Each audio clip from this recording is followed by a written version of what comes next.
In the afternoon of 4th June 2024, my family and I left Azerbaijan from Baku's Heydar Aliyev Airport, taking a flight on Uzbekistan Airways to Tashkent. After taking a few pictures around the airport, then boarding the plane,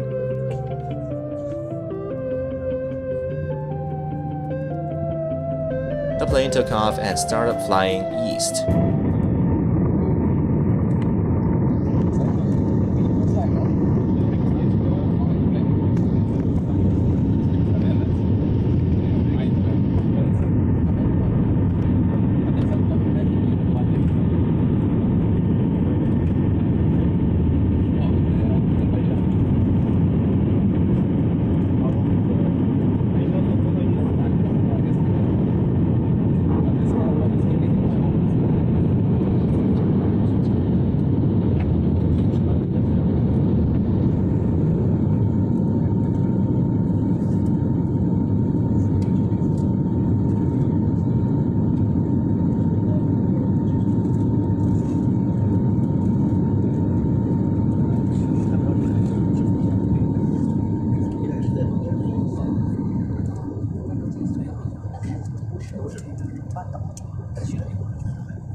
As we headed into the night, we left the sunset behind us in the horizon, and the sky quickly darkened.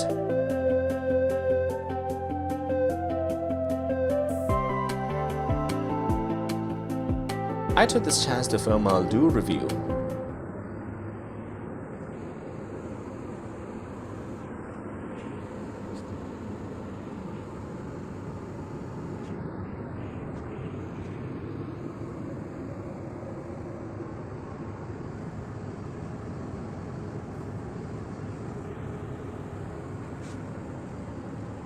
And here's the food for the flight.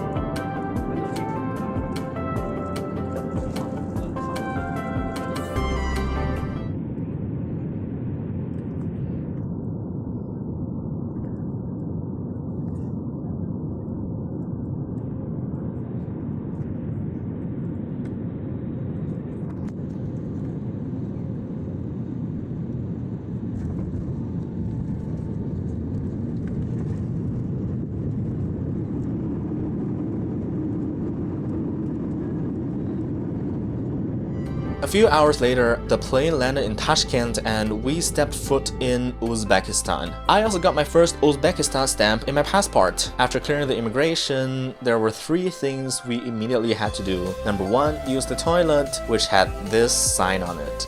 Well, what can I say? Signs like this exist just because someone had done it before. And number 2, exchange currency. Uzbekistan's currency is called the Som, and 1 USD is worth more than 12,000 Uzbekistan Som. We got so many 100,000 Som notes when we exchanged the money, and it's just so many zeros we saw. And number 3, buy a SIM card. If I remember correctly, it cost us just 65,000 Som, which is 5.8 SGD or 4.24 USD, and was the cheapest SIM card we ever got. You know what, I should do a further comparison of like these things and like how much money they cost in each country.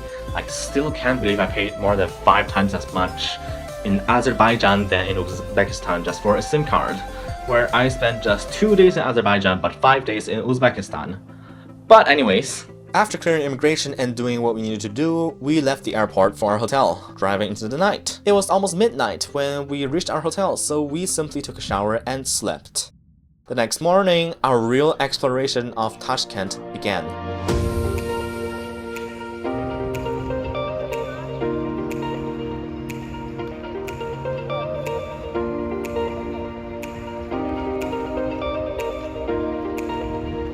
Our hotel was located close to the Chorsu Bazaar, which is a marketplace where people buy various things from food to clothes to other daily necessities, as well as souvenir and even gold.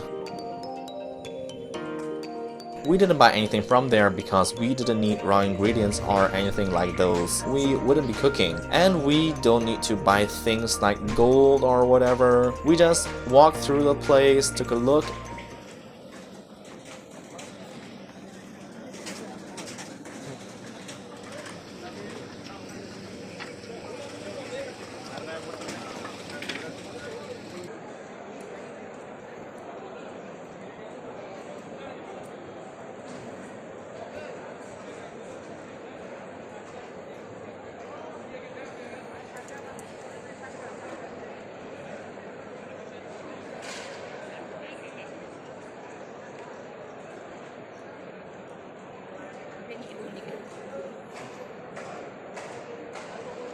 And then went to the Chorsu metro station.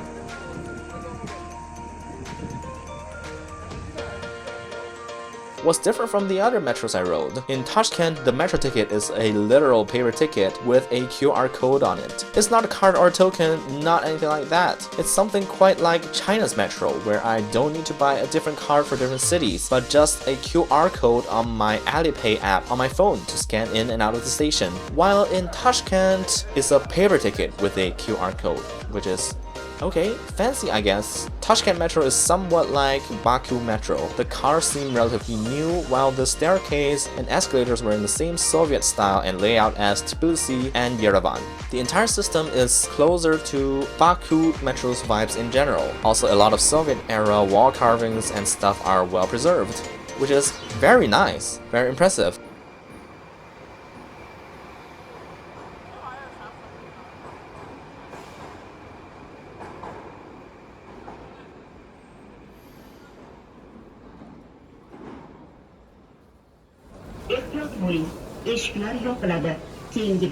It's around this time that I noticed the Uzbek language, although officially written in the Latin alphabet and using an orthography that's closely inspired by English spelling, making it easier to read for foreign tourists who know English. The Uzbek Cyrillic alphabet is still seen in wide usage and has not been completely eliminated. People still recognize both scripts. And Uzbekistan, being a post-Soviet country, also speaks Russian as their second language, as they learn in school and also conduct businesses with neighboring countries and most post-Soviet countries in Russian, which explains why the Cyrillic script is still unofficially widely used in everyday life. This is also especially considering that Uzbekistan has a large Tajik minority, and Tajik officially still uses Cyrillic. And when the Uzbeks and Tajiks who don't know each other's language speak, they naturally switch to Russian, as Tajik and Uzbek are very different languages. Okay, done with the nerdy stuff. Let me yap more about even more nerdy stuff.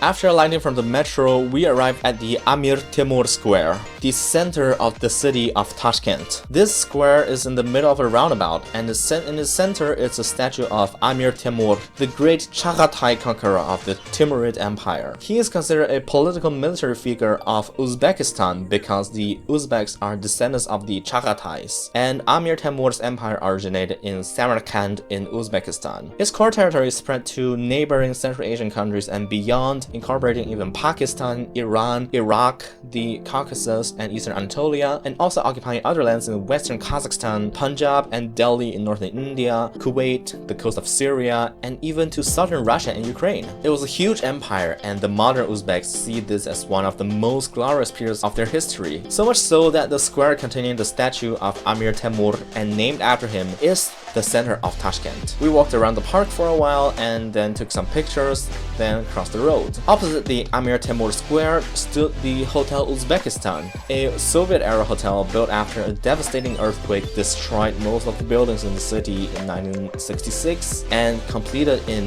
1974. Before and after independence, this hotel received a few rounds of renovations, and the interior looked both modern and nostalgic at the same time, retaining a luxurious feel. We went upstairs and took a brief look at the corridors outside the hotel rooms, and this is how it looks.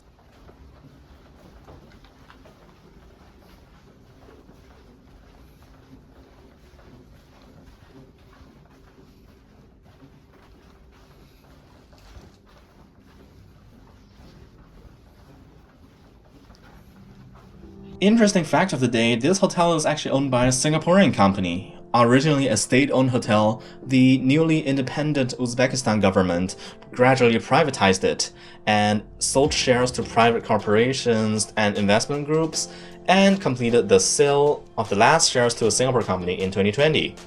Just some interesting thing that I think you should know. After leaving the Hotel Uzbekistan, we walked to the other side of the Amir Temur Square and bought tickets to the Amir Temur Museum, containing a collection of historical records and reconstructed models of famous locations in the Timurid Empire, as well as their detailed history. In the center, there's a copy of one of the 6 original standardized manuscript Qur'ans written during the rule of the Caliph Uthman bin Affan from the Rashidun Caliphate. This Qur'an, also called the Samarkand Kufic Quran or Uthman Quran, is kept in the library of Hazrati Imam complex in Tashkent, and its copy is displayed publicly in the Amir Temur Museum.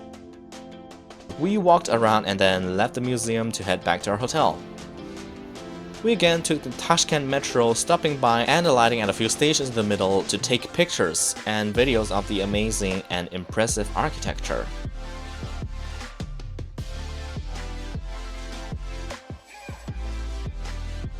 Then arrived at Chorsu station, walked past the bazaar from this morning, and bought an ice cream. Something interesting happened. The ice cream guy said to me the price in Uzbek.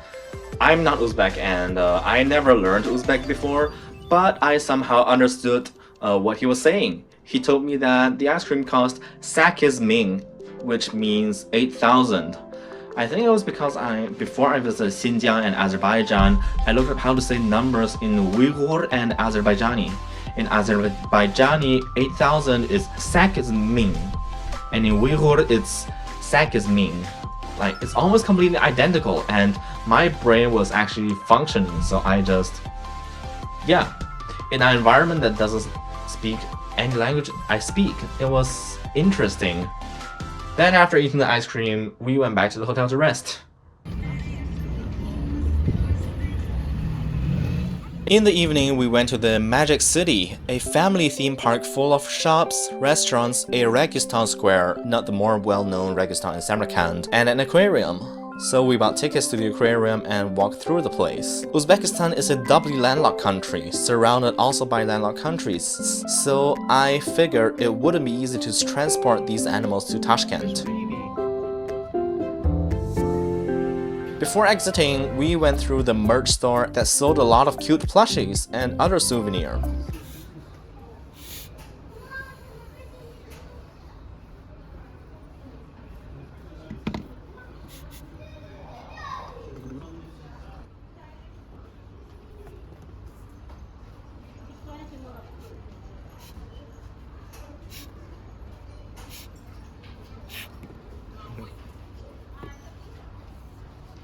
And because Uzbekistan's prices are generally lower than most other places in the world, the souvenir was quite affordable. But because we were still going to travel after that, especially that we planned to travel light because we didn't want to pay extra baggage fees, we didn't buy any. We just went out and the sky began to darken. So we walked around the park, found a restaurant beside the lake in the center of the park, and sat down to eat and watch the water fountain show.